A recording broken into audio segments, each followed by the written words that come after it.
Pro, naglilit yun, oh. Dok, sa'yo yung lechon yan? Ay, oo naman. Ha? Oo. Pwede ba makahingi? Ay, hindi pwede. Dami naman ito, kaunti lang eh. Isang tainga lang. Pare, pang pamilya nga, hindi nga pwede.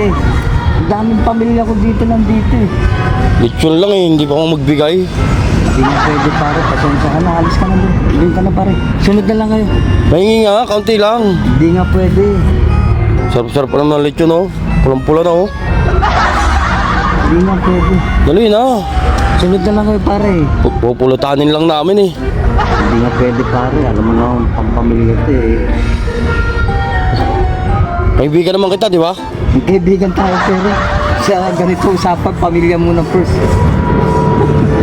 Kaibigan kita, tapos di mo ko bigyan lechon mo.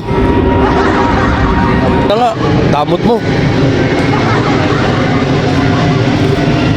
Damot-damot talaga ito ni Doc Ron ng lechon ba? Di mabigay. Pre, uy, tulog ka? Siyempre, kita mo nakahiga. Sama mo ko. Saan?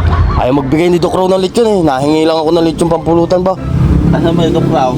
Ando, naglilechon doon. Ayaw mamigay ang... Sabi pampamilya lang daw yon. Pampamilya daw lang yung lechon niya. Madali lang yan. Anong gawin natin? Gagapangin natin siyempre. Gapangin natin yung lechon? Oo.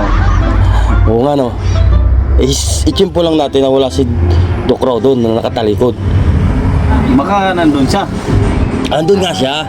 Himingi nga ako ng lechon. Ayaw niya magbigay. Ano? Gapangin natin. Tara. Andun nga pre. Magkakan nga ng lechon. Diyan siya pre. You know?